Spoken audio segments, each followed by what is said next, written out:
Hello everyone, welcome to the final week of material for the course. Um,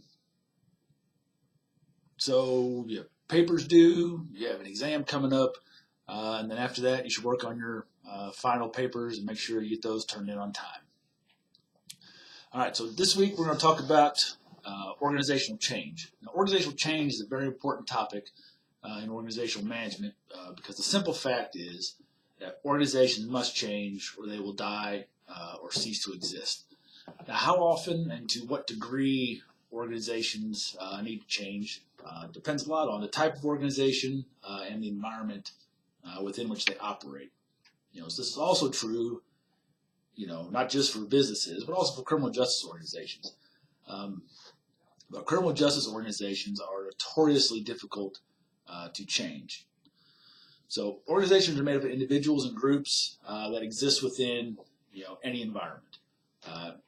Any or all of those could be a catalyst for change, or any or all of those could also thwart any change being proposed. So there's two broad types of change. You have evolutionary change and revolutionary change. Evolutionary change is also known as incremental change, continuous change, or first order change. This type of change consists of subtle or minor changes to an organization over time. And this type of change also normally only affects small portions of an organization at any one time rather than the entire organization. So you're talking about just little things happening kind of over time, little small changes in parts of the organization. Revolutionary change, on the other hand, is also known as episodic, discontinuous, or second order change. Now this type of change is often in response to some kind of episode or some kind of event that occurs. Probably a crisis. Okay, so this kind of change abruptly changes the organization, sometimes to its very core.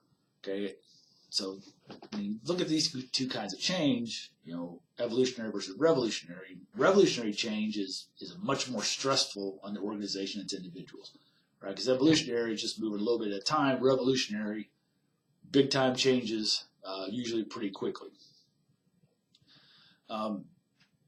Fortunately, revolutionary change doesn't occur very often, but when it does, it's really just a shock to the system. So even though revolutionary and evolutionary change could both be responses to certain conditions or events, how the change is enacted is much different. And usually the level of type of event is very different for evolutionary versus revolutionary change. All right, so there's quite a few theories, when we talk about why organizations change, how they change. There's a lot of theories out there. But we're going to focus on the theories proposed by Van de Ven and Poole, that characterize them as motors for change. Okay, so the first is plan change. Plan change is obviously the best and least disruptive form of change. Okay, this type of change is planned out, and the plan change motor is one of a repetitive sequence of goal formulation, implementation, evaluation, and modification of goals. Okay, so it starts with like an exploration stage where whatever the problem you're facing is explored. So then it moves into the planning stage and then ends with an action stage. This kind of change can be in response to some kind of event, but generally not in response to a crisis, which would require a different kind of change, something more quick, or something that occurs more quickly than a plan change. An example would be a police department that decides to implement community policing, not because some event happened that requires a change, but because they decided it would be the best method of policing. So then over the course of time, administrators put into place through a series of steps everything necessary to transition into community policing. This type of change appears to be completely rational, but no change is completely rational because you can never satisfy all the requirements for something to be 100% rational. Because rational change requires all possible knowledge, knowing all possible alternatives, knowing all possible consequences and being able to identify all of those, right? And that's impossible. It's impossible for this to happen. So it's more of a method of what's known as bounded rationality, where decision makers make the best decisions possible they can within whatever boundaries exist. Information, availability, time constraints, those types of boundaries. All right, so the second change motor is conflictive change. This motor is predicated on the idea that structures, goals, etc., are seldom permanent, and there are different ideas about how an organization should be structured and what the goals should be. So change occurs when those that oppose the current state of being have gained enough power, influence to challenge the commonly held assumptions. This could be in reaction to some events, or a series of events, or could also be imposed through the courts. Sometimes courts rule on things, and that requires organizations to make change.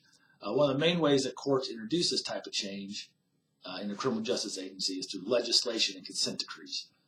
Both of those can make demands on organizations to change how they're operating. So the next stage is the life cycle stage. So just like people, organizations pass through a series of stages during their lifespan. Even though organizations go through stages, there isn't a set number of stages they have to move through, and no particular time frame for each particular stage. Like they can stay at one stage much longer than another. There's really no set schedule for how that happens. So there's certainly some criticisms to this particular motor. One main one being that organizations don't necessarily have to fail or die, unlike humans, right, who don't have any choice in the matter. So one of the stages in life cycle theory, or life cycle stage, would be a failure or death stage, and organizations don't have to do that.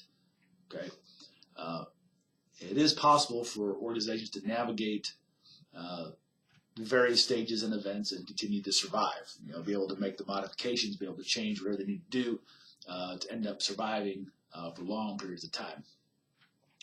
But this particular motor is important because it views organizational decision making and change over a continuum of time, which none of the other three motors do. Right. So this one looks at organizations just over time, as opposed to particular events or particular snapshots in time. All right, so the final motor is the evolutionary motor. This is more of a survival of the fittest type of thing.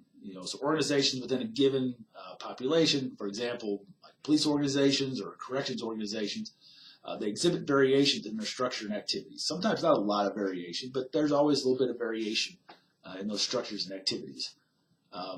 Some of these variations are more advantageous than others. So those that have better structures, those that have better activities will do better. Those that don't, won't. Especially think about businesses, right? Those that are structured better, those that function better, they do better. Those that don't.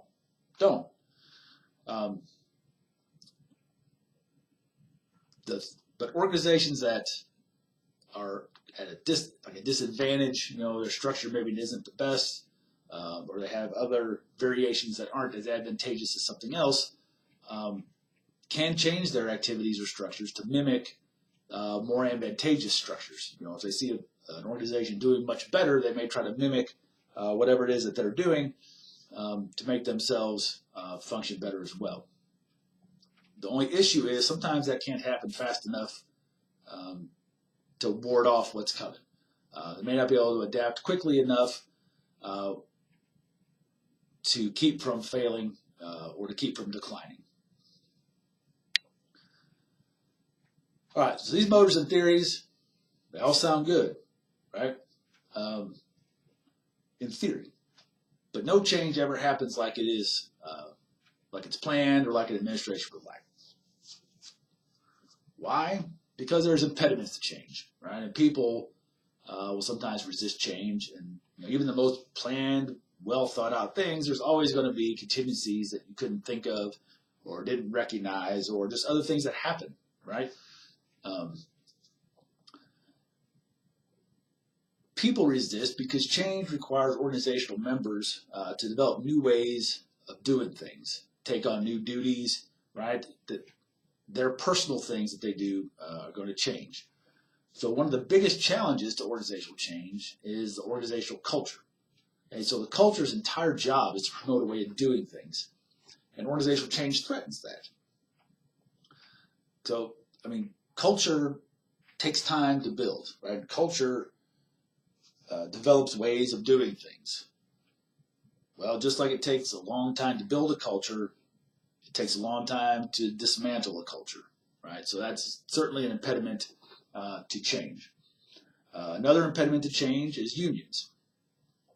Union contracts are binding, and once signed, they're very difficult to change. And, so get back to the individual, there's many, many reasons why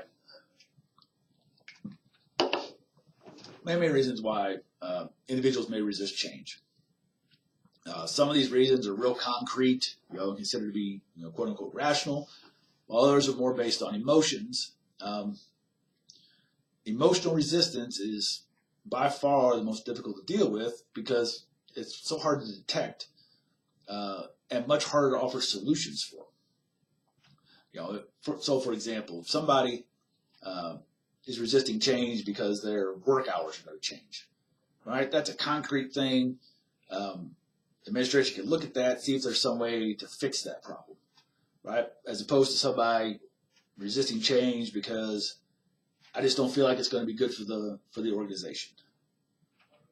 Well, how do you address that, right? Do you see the difference between what we consider a more concrete, rational kind of reason as opposed to emotional resistance?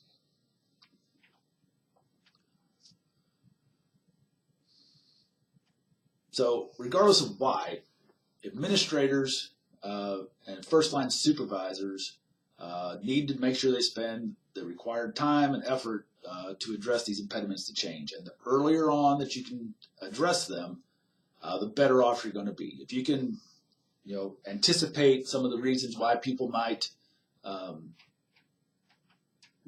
resist change, sometimes you can take care of that stuff at the front end and eliminate some of those roadblocks down the road. All right, I'm going to stop here. Congratulations. This is the end of the course materials. So let me know if you have any questions as you prepare for your exam and finish up your papers or anything else. And good luck finishing those things up. And again, let me know if you have questions.